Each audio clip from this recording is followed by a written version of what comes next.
Hey influencers, welcome back to my channel. It's your girl Nkechi. If this is your first time seeing me, please do subscribe, support my channel. So in today's video, I quickly wanted to shoot this video and let you guys know my take on this question that I saw in my Facebook group. If I sound a little bit congested, I feel like I'm coming down with a cold, but I wanted to hurry up, get this video out to y'all about this question that was in my Facebook group.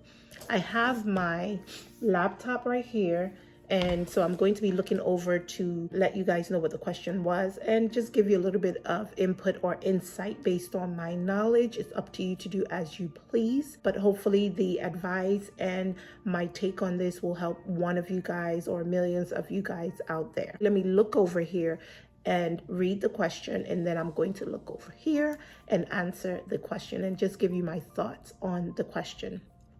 So it was from a Brooklyn, that's Lynn. She's in my Facebook group. I have a RHIA mock exam group. Lots of you should know what the RHIA stands for. If not, go watch some videos. I hope you're watching my videos. The first question that was asked that I'm going to be addressing says, I stretched out my Rhia program to 4 years since I'm a single mama and I graduated in December. I wasn't able to get an exam until today's date. This looked like this was posted 5 days ago. So she took her exam 5 days ago. I ended up failing by just a little bit. So sorry to hear that. I really don't like when I hear that students in my group or just anyone in general fails an exam. So I really sympathize with her on that. And then she states, I have been studying the RHIA AHIMA practice exam book since December. I think by now I just have to memorize all those answers in the book. I thought I was prepared today and then I got a fail. Any suggestion on what to do to prepare for the next time she gets a try on this exam? Guys, I have my notepad to keep me on track. I have lots and lots of information here I want to use to talk to you guys about how I feel and what I have learned through my years, my experience, other people that I've spoken to, what they have advised me on, and what I've seen with other students that I mentor as well in reference to this topic. I caught the word memorize in her question, and that really was something that I wanted to address. So I'll start by giving you 2 phrases that you need to keep in mind, or 2 quotes, or 2 pointers. The first one says, memorization should not always be the option. The second quote says, understanding is your greatest weapon. I'm going to repeat them again. Memorization should not always be the option. Understanding is your greatest weapon. Just think about that. So let's differentiate between both memorization and understanding. I'm going to try to stick to my notes, so keep that in mind as I look down at my notes. I want to make sure that I'm giving you all the information I gathered for you guys. When we talk about memorization, it's okay to use it, but under certain rules, as I stated. And that is, people may ask that question, well, when is the best time to use it? So it's okay to memorize under certain conditions. And these conditions are going to be things like complex terms that are very difficult to understand, use, write out, whatever it is. These terms are very complex. We have a lot of them in our HIM arena. And for that one, you want to make sure that you are able to find that definition, clues, pointers, things that you can use in the definition of that word to help you memorize what that term is. If you do not, you can kind of get confused as to how to study that content. The next one is abbreviation. When it comes to studying for our RHIA exam content that has a lot of abbreviation, if you don't know those abbreviations, you're going to be lost. We have a lot of abbreviations such as CMS. You have Joint Commission, that's the TJC. You have things like PHI. So knowing that word PHI, Protected Health Information, if you don't know what it is, then you could be lost reading definitions, terms, exam questions because you don't know what the abbreviation mean. So understanding what those abbreviations are, the who, what, when, where, why about that abbreviation is important. You have organizations that are also part of abbreviations. You have HIPAA. What does the word HIPAA mean? What do they do? When is it utilized? You want to be sure that you understand those things. And sometimes it will require memorization because they are abbreviated in that letter format, but they also have the definitions which you need to now apply the understanding factor in order to pass those exams. The next one is date and name.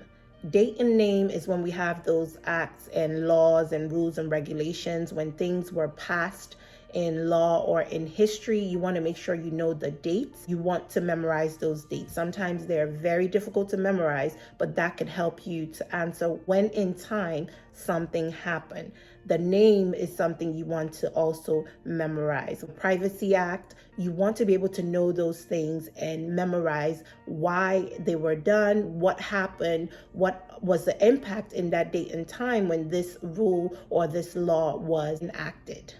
Next on my list is standardization. When you have a test that is standardized, you don't really have too much of a problem when it comes to memorizing. The only thing is to clarify that what you're studying is what's going to be on the exam. Some instructors throughout my college life or even in my master's program right now, they give you a certain guideline to say, this is what I truly want you to know. So if you study just that content, it's almost like a memorization. I'm still kind of studying to understand it, but if they give you certain words, certain definition, and say, this is what I need you to know, that's what you need to know. So you're kind of safe if you were to memorize it, but make sure that that is what the instructor wants you to know. Sometimes they don't want you going overboard with studying more than you need to know. They just want you to focus in on certain aspect of that course. And so you are actually safe if you were to stick with a memorization, because the teacher actually told you what you need to know for that exam and nothing more. And the last one on my list as it relates to memorization is formulas.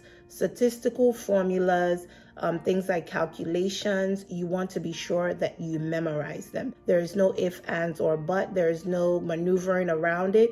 It's not a word definition. It's you being able to regurgitate the formula and be able to apply those formulas to those numeric numbers, to the data that you're given, things like length of stay, average length of stay. You want to make sure you truly know those formulas. You have memorized how to be able to dissect the question, apply those numbers, and get the results that you're supposed to get. So that is going to require you memorizing for your exam.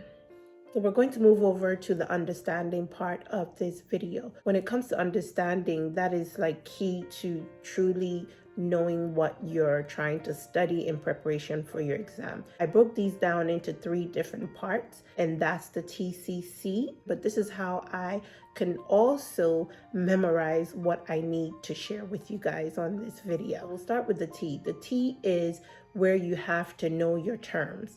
Knowing your terms is important. We have so many terms when it comes to the RHIA exam, RHIT exam, coding exam. You have to understand those terms. Know them, know the ins and out of those terms, and understand what each of them are. Next one is mastering the concept.